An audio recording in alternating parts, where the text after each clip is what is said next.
Good morning, students. Our next topic from the same chapter is acid rain. Acid rain क्या है?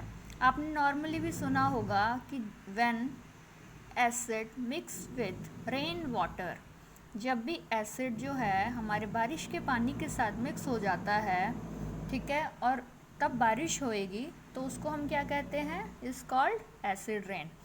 अब ये acid कैसे आया? ये जो एसिड है जो हम लोग इंडस्ट्रीज़ है, फैक्ट्रीज़ हैं, ऑटोमोबाइल्स हैं, हमारे जितने भी, ठीक है, जहाँ से भी धुआं आ रहा है, बर्निंग ऑफ फॉसिल फ्यूल हम कर रहे हैं, कहीं से भी धुआं आ रहा है इंडस्ट्री से, फैक्ट्री से, ठीक है, जो चिमनीज़ के थ्रू आ रहा है, वो सारा धुआं कहाँ जाता है? जाके हमारे क्लाउड में मिक्स हो जाता है, मतलब कि हमारे इन्वायरमेंट में, एटमॉस्फेयर में आकर मिक्स हो जाता है। तो जब ये सारा धुआं जो है बादलों में भी मिक्स हो जाता है जाके, तब जब बारिश होती है, और बारिश जब हुआ तो रेन के साथ, बारिश के पानी के साथ जो मिक्स होकर बरसा, उसको हमने एसिड रेन कहा। ठीक है, acid rain is one of the most जो है डिस्ट्रक्टिव इन्वायरमेंटल कंसिक्वेंसेज हैं, मतलब कि सबसे ज़्यादा इन्वायरमेंटल प्रॉब्लम क्रिएट करती है ऑफ इंडस्ट्रियल एक्टिविटीज़। सबसे ज़्यादा प्रॉब्लम क्रिएट करती है एसिड रेन। कैसे? इंडस्ट्रियल एक्टिविटीज़ के थ्रू, जो मैंने आपको बताया, इंडस्ट्रीज, फैक्ट्रीज, ऑटोमोबाइल से जो भी गैसेज आया, ठीक है। It has some other reasons. इसके अदर रीज़न क्या है? Urbanisation and industrial society. Urbanisation मतलब कि शहरीकरण होना, ठीक है, और इंडस्ट्रीज की सोसाइटी का सेटअप होना। मेन जो अगर हार्मफुल गैस की बात करें, सल्फ्यूरिक एसिड जो है, मेन रोल है उसका, जो एसिड रेन करती है, जिसको हम H2SO4 कहते हैं, इसका फॉर्मूला है। जब सल्फ़र ऑक्सीजन के साथ जाकर मिक्स हो जाता है तो ये H2SO4 बनाता है, और यही मेन एसिड रेन करता है, ठीक है। यही जो गैस है जाकर बारिश में मिक्स हो जाता है। ऐसे और भी बहुत हार्मफुल गैसेस हैं, लेकिन मेन जो अगर हम बात करें तो ये गैस है, सल्फ्यूरिक एसिड H2SO4, जो कि एसिड रेन में हेल्प करती है। अब एसिड रेन का इफ़ेक्ट्स क्या है? इफ़ेक्ट ऑफ एसिड रेन, अगर हम नॉर्मली बात करें तो इसके बहुत सारे हार्मफुल इफ़ेक्ट है। जब तेज़ाबी बारिश होएगी, जब बारिश ऐसी होएगी, तो सबसे पहले ये क्या करेगा? हमारे जितने भी फॉरेस्ट हैं, ठीक है, जितने भी हमारे लेक्स हैं, उसमें जाकर ये पानी मिक्स हो जाएगा और इनको हार्म करेगा। खासकर हम एक स्टडी में देखा गया, जो नॉर्थन यूरोप वाला एरिया है, वहाँ के फॉरेस्ट और लेक्स जो हैं पूरी तरह से डिस्ट्रॉय हो चुके हैं एसिड रेन की वजह से। एसिड रेन जो है लिविंग ऑर्गेनिजम्स को बहुत इफ़ेक्ट करता है, और साथ ही साथ उन चीज़ों को जिनको हम यूज़ में ले रहे हैं, मतलब कि वाटर, नदियाँ, तालाब, लेक जितने भी हैं, उनमें भी अगर मिक्स हो जाएगा तो वाटर क्या है? वो वाटर एसिडिक हो जाएगा, जो कि हार्मफुल है किसी के लिए भी, ठीक है। जो प्लांट्स के जो लीव्स हैं वो ख़राब होने शुरू हो जाएंगे एसिड रेन की वजह से, ठीक है। उसके बाद जो प्लांट्स है, उसका जो स्टेम है, रूट्स है, वो ख़राब होने शुरू हो जाते हैं। जो स्काई है वो धुंधला होना शुरू हो जाता है, स्काई टर्न पेल, धुंधला शुरू हुआ, ठीक है। उसके बाद क्या है? बहुत ज़्यादा प्रॉब्लम आनी शुरू हो जाती है, उससे क्वालिटी ख़राब हो जाती है एयर की, एटमॉस्फेयर की, ठीक है। सेम ऐसे ही ड्यूरिंग सेकेंड वर्ल्ड वॉर जब हुआ, तो उस समय बहुत सारा जो केमिकल सब्सटेंसेस का यूज़ हुआ, वेपन्स का यूज़ हुआ, जिससे एनवायरनमेंट में बहुत ज़्यादा पॉल्यूशन हो गया, और बाद में एसिड रेन जैसी चीज़ें हुई, ठीक है। तो उससे क्या हुआ?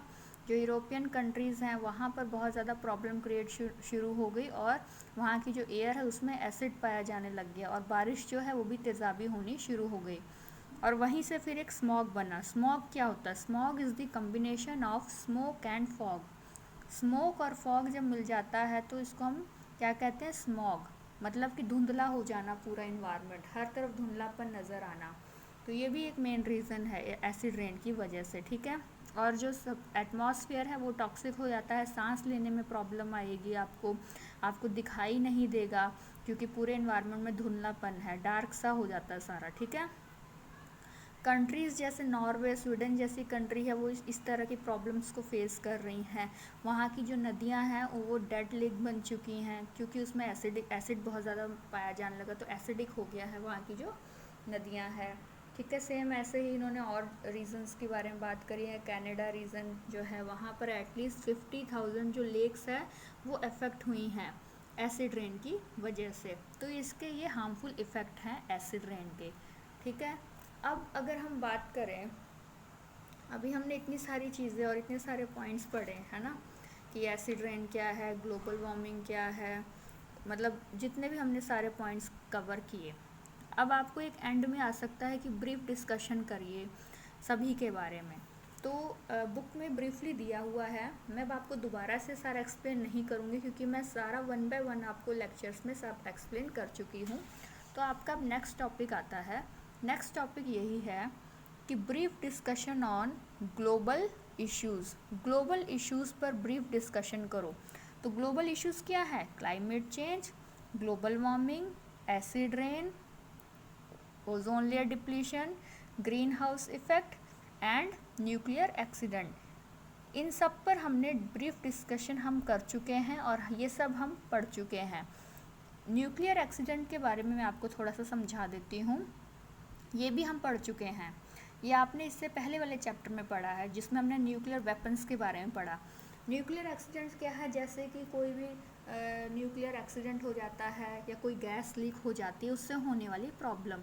इसका एग्जांपल आप भोपाल गैस ट्रेजेडी का अच्छा एग्जांपल दे सकते हैं कि भोपाल में भोपाल गैस ट्रेजेडी हुई थी। कौन सी गैस रिलीज़ हुई थी वहाँ? Methyl isocyanate. जब ये गैस रिलीज़ हुई तो इससे क्या हुआ, इन्वायरमेंट में वो गैस रिलीज़ हुई और बहुत सारे लोगों को हेल्थ इश्यूज़ होने शुरू हो गए थे। तो इसी तरह अगर कोई भी गैस रिलीज़ हो जाती है किसी भी इंडस्ट्री से, फैक्ट्री से, तो उसके क्या हार्मफुल इफ़ेक्ट हो सकते हैं, तो ये न्यूक्लियर एक्सीडेंट्स के अंडर आ जाता है।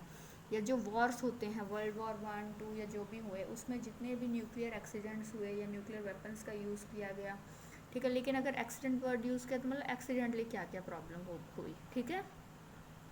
तो यहाँ हम ये टॉपिक कंप्लीट करते हैं, बाकी हम नेक्स्ट लेक्चर में डिस्कस करेंगे। ओके बेटा, थैंक यू।